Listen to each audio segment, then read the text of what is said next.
مین جو ایشو ہے عدالت کے سامنے وہ یہ ہے کہ گورنر نے چیف منسٹر صاحب کو ایک طرح سے ریموو کرا دیا چیف سیکرٹری کو کہہ مین ایشو جو ابھی جس پہ بحث ہونی ہے وہ یہ ہے کہ کیا وہ گورنر کا آرڈر تھا جس میں چیف منسٹر کو ہٹایا گیا تھا وہ درست ہے کہ نہیں. سو ہمارا تو موقف بیسک پہلا موقف اور سب سے پرنسپل موقف یہ ہے کہ گورنر نے جو چیف منسٹر کو اور کیبنٹ کو ہٹایا تھا وہ آرڈر بالکل غیر قانونی اور غیر آئینی ہے.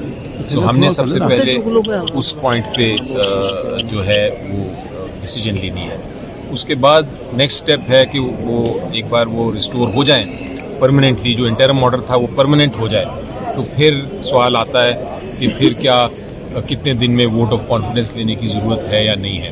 وہ بھی فیصلہ عدالت نہیں کرنا ہے. لیکن بیسک موقف جو ہے وہ یہ ہے کہ گورنر کا جو آرڈر تھا جس میں چیف منسٹر کو ہٹایا گیا تھا وہ درست ہے یا وہ غیر آئینی. عدالت میں کیس جو ہے اس کی بھی ہیئرنگ شروع ہے، تو جو بھی ایک پولیٹیکل سچویشن ڈیولپ ہوگی انشاءاللہ تعالی اس سے ڈیلیبریشنز کریں گے اور ڈیلیبریشنز کرنے کے بعد فیصلہ کریں گے. اچھا مومنہ وحید نے یہ کہا ہے مسئلہ تو کچھ بھی نہیں ہے، نمبر ہمارے پورے ہیں اور انشاءاللہ تعالی جس وقت ڈیمانسٹریٹ کرنے کا وقت آئے گا آپ دیکھیں گے کہ ممبر انشاءاللہ تعالی پورے ہوں گے. راجہ صاحب یہ فرمائیے گا کہ مومنہ وحید نے دعویٰ کیا ہے کہ 20 سے 25 ارکان اسمبلی جو ہے وہ ووٹ نہیں دیں گے.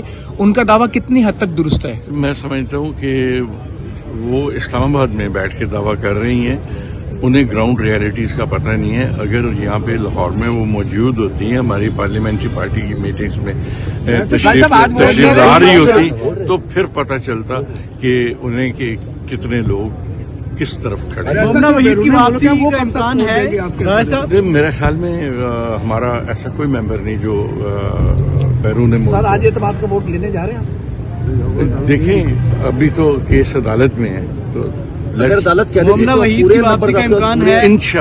انشاءاللہ تعالی ہماری مکمل تیاری ہے. جو بھی عدالت کا فیصلہ ہوگا اس کے مطابق ہم صاحب مومنہ وحید کی واپسی کا امکان ہے؟